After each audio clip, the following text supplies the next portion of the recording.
Ora bem, este tema começa por dizer faça-se justiça. É uma boa pergunta. Gostava eu de saber, quem tem tantos anos na justiça, como é que ela se pode fazer, como se deve fazer. Contudo, posso dar um pequenino contributo para algumas, algumas soluções de se poder fazer justiça. É claro que o tema também é educação.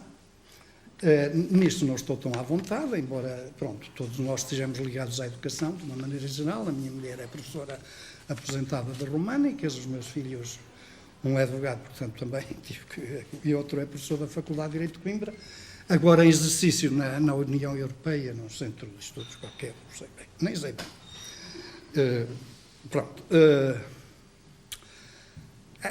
Numa definição qualquer que se fala no dicionário, a educação é a preparação da pessoa para os valores do bem em todos os ramos, profissional, intelectual, comportamental, enfim, por aí adiante. E ela, a educação, como até é estultícia eu dizer isto numa escola superior de educação, ela nasce quando a educação começa quando a criança nasce, visto que a mãe tem logo que educar-nos o ser humano a saber mamar.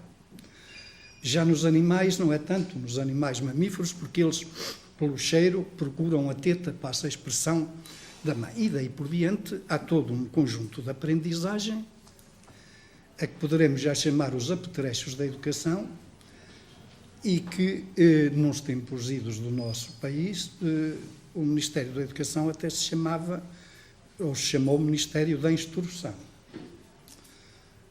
Claro que a instrução é um bocadinho mais que a educação, porque, como sabem, a instrução já significa os apetrechamentos necessários àquilo que foi os ensinamentos mínimos da educação.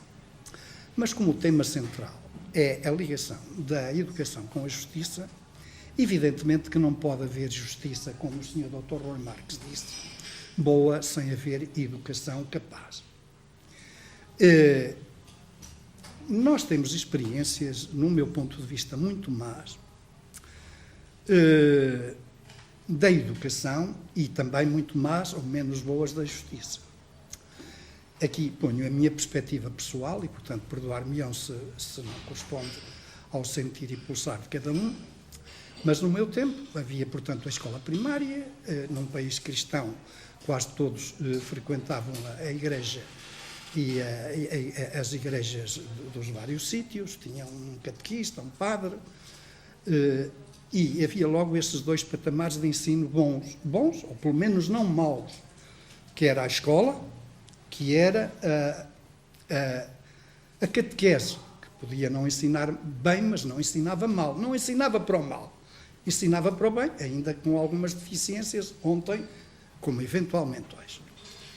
E, posteriormente, mesmo na tropa, aqueles que eram militares, era um terceiro patamar cívico da educação. Hoje faltam praticamente estes três pilares, na minha perspectiva. A minha mulher, aliás, gostava imenso de ensinar, já está aposentada, mas ainda fará para a semana 70 anos. E ainda estaria a dar aulas, adorava dar aulas, mas deixou de poder dar aulas porque disse que não tinha condições para ensinar.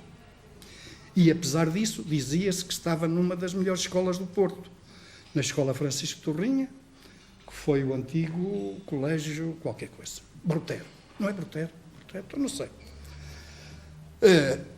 Não havendo educação, a pessoa não está preparada para saber logo o que seja o bem. E o direito é também a aplicação de regras. O direito é um conjunto de regras. É um conjunto de regras regulamentares, não vamos falar agora aqui nas definições do que seja o direito como vem nos manuais, mas é um conjunto de regras pelas quais nos regemos e nos devemos sujeitar a elas, acreditando que elas nos resolvem os problemas quando nós os temos. Se a pessoa não está bem preparada do ponto de vista educacionalmente e não foi instruída para a vida, é evidente que faltam logo uma série de pilares. Daí que, como o Sr. disse, Todos opinam sobre tudo, sobre o direito, sobre soluções de caso e, sobretudo, vivem numa intoxicação permanente do que é hoje a comunicação social, deturpando muito do que é educação e, sobretudo, muito do que é justiça. Porque isso é o dia-a-dia, a justiça é feita na praça pública, é feita nos jornais e muito na televisão. E, portanto, o primeiro caso que surge de qualquer coisa, pronto, a televisão dá logo umas sentenças, umas decisões, convoca logo este e aquele para fazer conferências e para fazer entrevistas e não sei quem, não sei o que mais.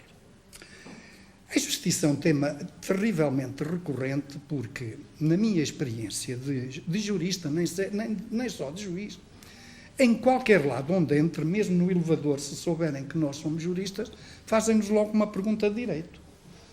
E se for um casamento, um batizado, um evento, então não é uma, é duas ou três pontos.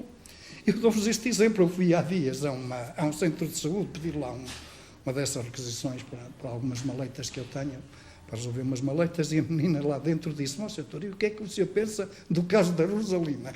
Eu só lhe respondeu: "Bolas." Bolas, ainda não temos tantos casos que ainda me vem perguntar pelo caso da Rosalina. Bom, mas isto, o direito, cabe-nos a todos, cabe. De facto, a educação é, de facto, a primeira pedra de toda uma sociedade, mas diria que o direito é a segunda, porque todos nós na vida nos vamos defrontar com problemas de direito, seja na rua, seja a conduzir o carro, seja com o consumo de água, de eletricidade, de um contrato que faz. E todos nós, sem nos darmos conta, ao sairmos de casa, estamos a submetermos a regras de direito. Quando compramos o bilhete de autocarro, estamos a fazer um contrato, no fundo, um contrato com os transportes coletivos. Quando aqueles que compõem, por exemplo, um soneto ou isso, estão a criar uma obra literária, e por aí adiante. Todos estamos a nos submeter ao direito, desde que nos levantamos até que nos deitamos, e desde que abrimos a torneira da água, estamos a gastar água, estamos a gastar luz, e portanto, estamos a inserir-nos naquilo a que os juristas chamam. Esses factos são atos jurídicos, mas, mais genericamente, podemos dizer que são factos jurídicos, mas, mais genericamente, são atos jurídicos, ou seja, com tutela do direito. O que talvez mais gostem, é claro que eu poderia seguir, e talvez vá seguir este folheto, porque ele está orientado neste sentido. Esta é a primeira página, Sr. Doutor. Dar a conhecer fundamentos essenciais da lei e da justiça e como estes refletem os valores e as convicções coletivas. Dar a conhecer os fundamentos essenciais da lei e da justiça. Os fundamentos da lei e da justiça, em qualquer país civilizado, estão pragmatizados na Carta Constitucional, nas Constituições.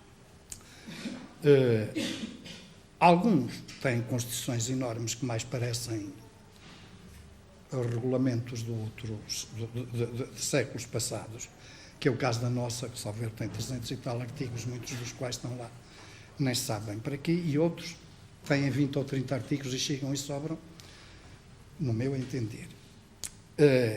Estão moldados os principais direitos das pessoas. Daí depois nascem ou são transpostos para diversos códigos os direitos que abstrata e legalmente estão consignados na Constituição. Os fundamentos das leis. Os fundamentos das leis é uma pergunta quase, como é dizer, filosófica. Fundamentos essenciais da lei. É uma pergunta um bocado filosófica, porque os fundamentos da lei, depende também, como aqui se diz, a lei é feita para os homens e não os homens para a lei. Às vezes há convicção, e até se calhar muitos juízes são condenados também por se convencerem que a lei não é feita para os homens, que os homens é que são feitos para a lei. E, portanto, se a lei é feita para os homens, ela tem que repercutir, refletir, plasmar as convicções morais, sociais, convencionais de qualquer época.